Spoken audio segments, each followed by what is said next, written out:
is Sarah, and today we'll be continuing the Twitts viral doll, illustrated by Quentin Blake. And we had stopped at chapter 5, and so today we are going to read 5 more chapters. Okay, we are beginning with chapter 6, The Frog.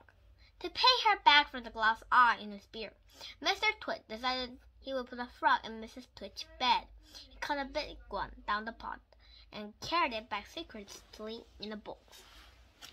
That night, when Mrs. Twit was in the bathroom getting ready for bed, Mr. Twit slipped the frog between her sheets. Then he got into his own bed and waiting for the fun to begin. Mrs. Twit came back and climbed into her bed and put out the light. She lay there scratching her tummy. Her tummy was itching. Dirty old hats like her always have itchy tummies. Now all at once she felt something cold and slimy crawling all over her feet. Oh, look at this photo. It's Mrs. Twit filling the frog. And she was like, what creature is this? She's going like, what is inside my bed? Yeah. She screamed. What's the matter with you? Mr. Twit said. Help! Screamed Mrs. Twit, bouncing about. There's something in my bed. I'll bet it's the giant skilly-wiggler I saw on the floor just now, Mr. Twit said. The what? Screamed Mrs. Twit. I tried to kill it, but it got away. Mr. Twit said, it's got teeth like screwdrivers. Help! Screamed Mrs. Twit. Save me! It's all over my feet.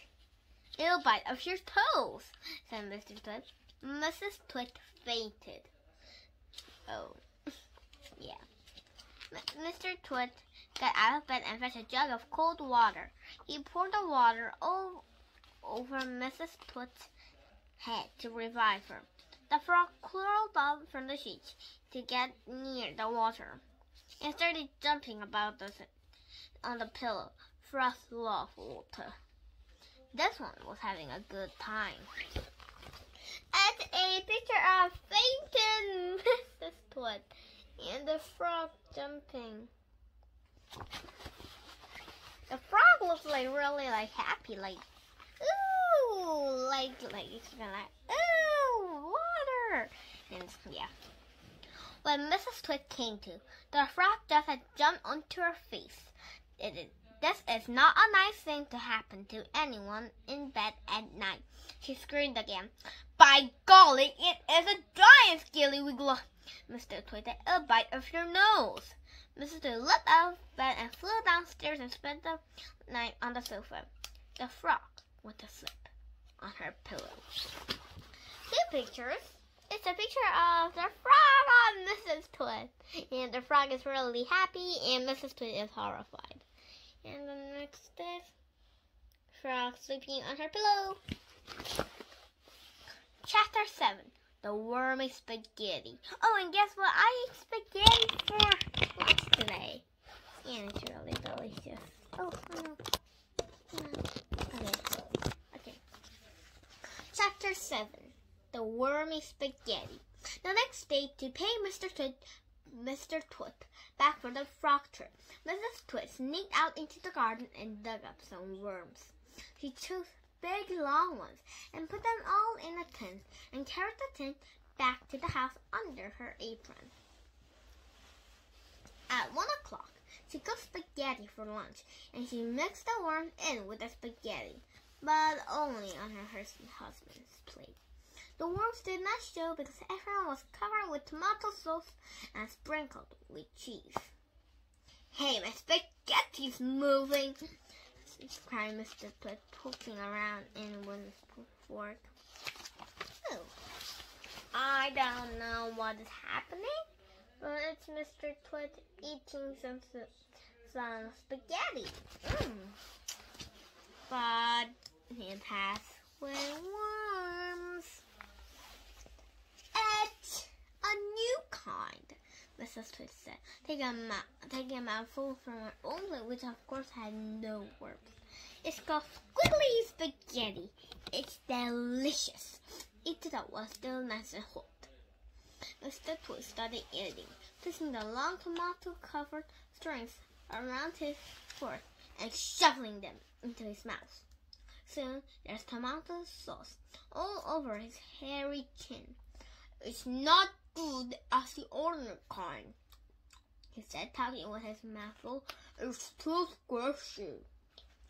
I find it very tasty, Mr. said. She was watching him from the other side of the table. It gave her a great pleasure to watch him eating worms. I find it rather bitter, Mr. Twitts said.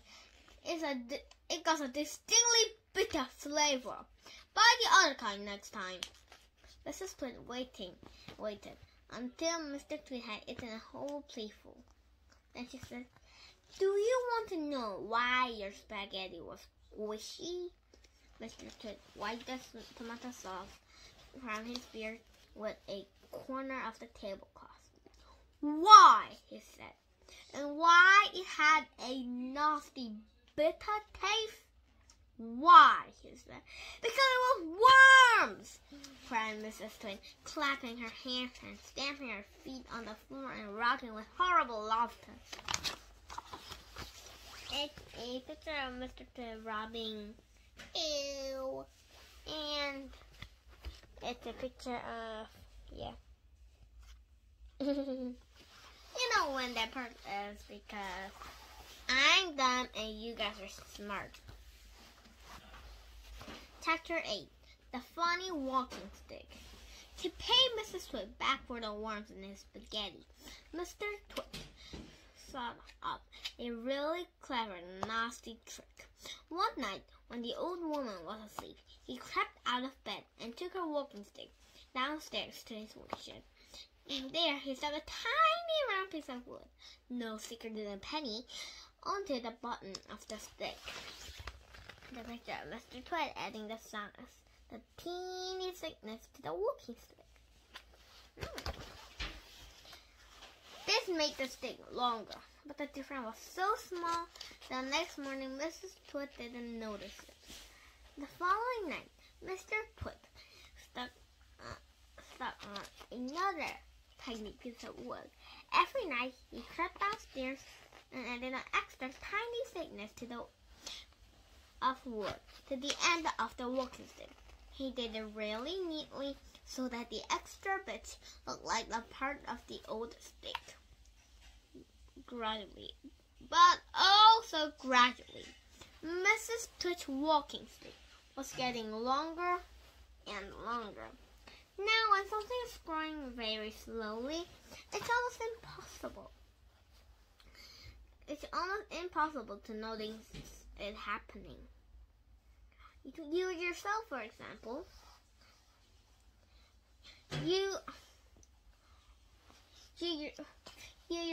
example, are actually growing taller every day that goes by. You didn't even think of it, did you? It's happening so slowly, so you can't even notice from 1 week to the next. And I just brought this guy for fun. It's my leopard doll. He's so cute. Look at the size of the body. It's so big. Yeah. It's happening so slowly, you can't even notice it from 1 week to the next. It was the same with Mrs. Twitts' walking stick. It was all so slow and gradual that she didn't notice it, how long it was getting, even when it was halfway up to her shoulder. That stick's too long for you, Mr. Twitts said to her one day. Oh, and it's a picture of Mrs. Twitts looking at her walking, and it's got so long and Mr. Twitts. Yeah. And have you seen this photo before? I'm going to show you what photo it is. Dun, dun, dun. Yeah.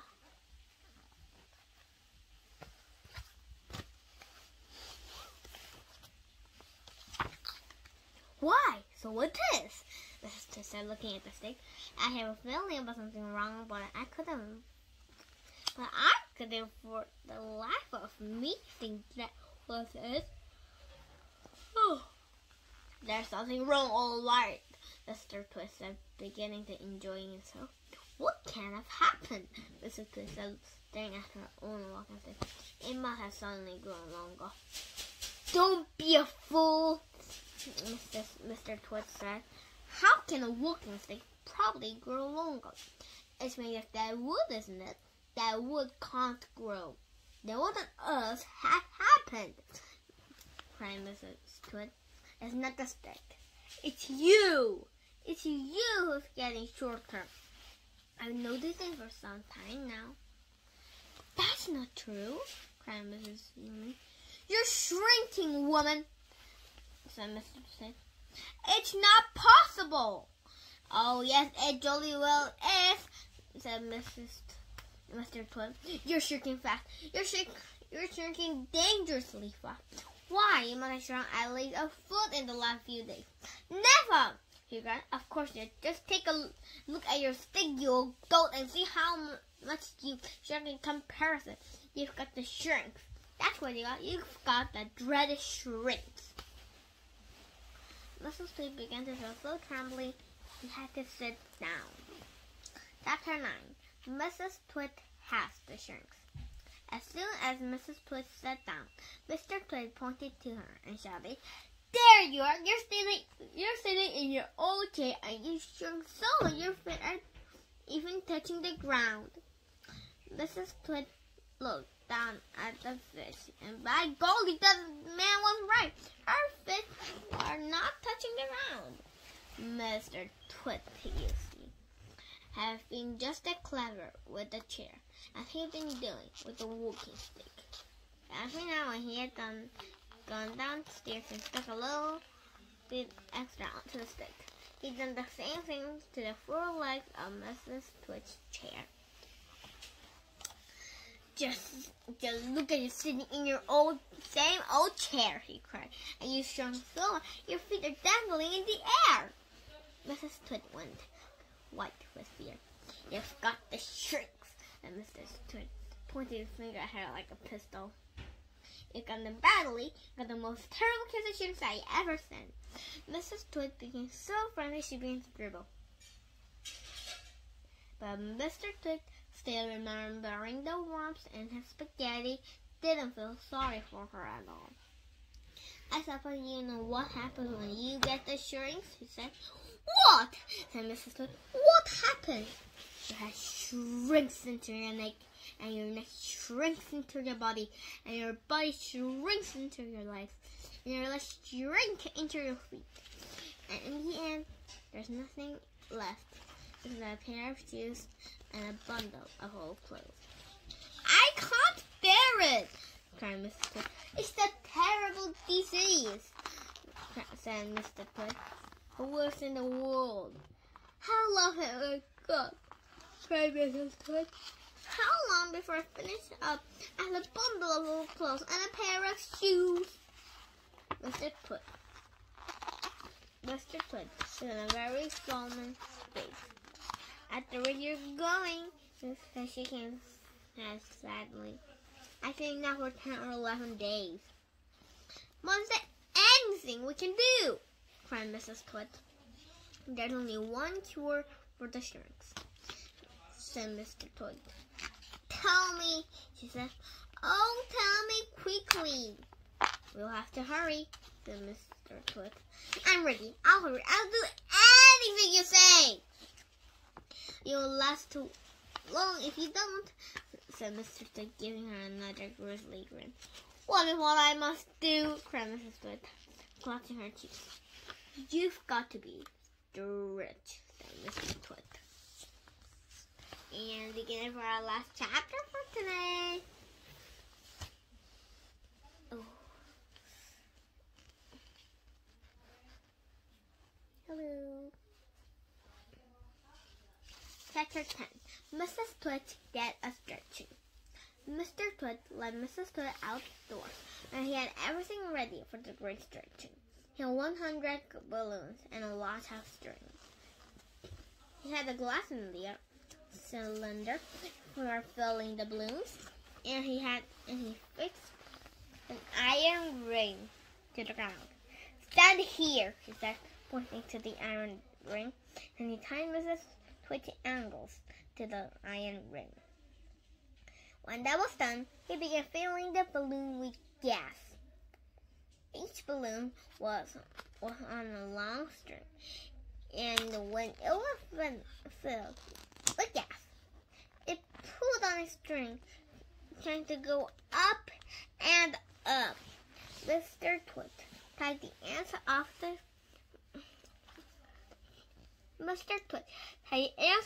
string to the top half of Mrs. Twitch's body. Some he tied around her neck, some under her arms, some onto her wrist, and some even onto her hair.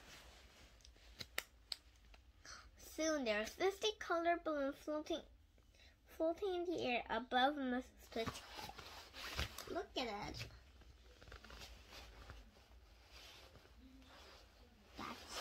This is beautiful. This is not beautiful. This is not so beautiful.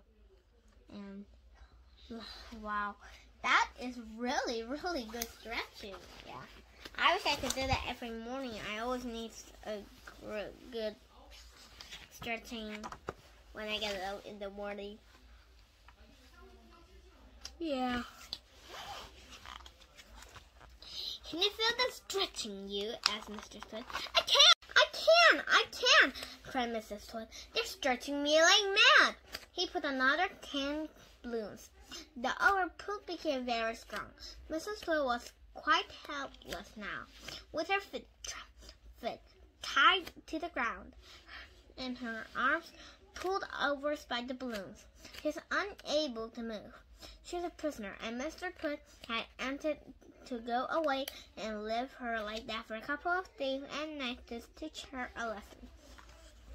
In fact, he was just about to leave when Mrs. Twitch opened her big mouth and said so silly. Are you sure my feet are tied properly to the ground? She gasped. If those strings around my ankles break, it'll be goodbye for me. That's what did Mr. Twitch's second nasty idea. And that's the end of the Twitch part 2. Yeah. And I had another great time reading for you guys. And I'm pretty sorry that I did not put off YouTube videos for a lot of days. I have so much homework and so much work, and I'm really busy. And so yeah, but I made a lot and more videos. When you go into our channel, we have a lot of videos. We have more reading books. We've got Julie Jones and Ready, and we read with all of my cat ones. Yeah, and we've got art too. We make cat boxes. And we drew pandas and tigers and bunnies and cheetahs, and we had a really great time doing this. And so if you're a new person in our channel, please follow on our channel and please subscribe. And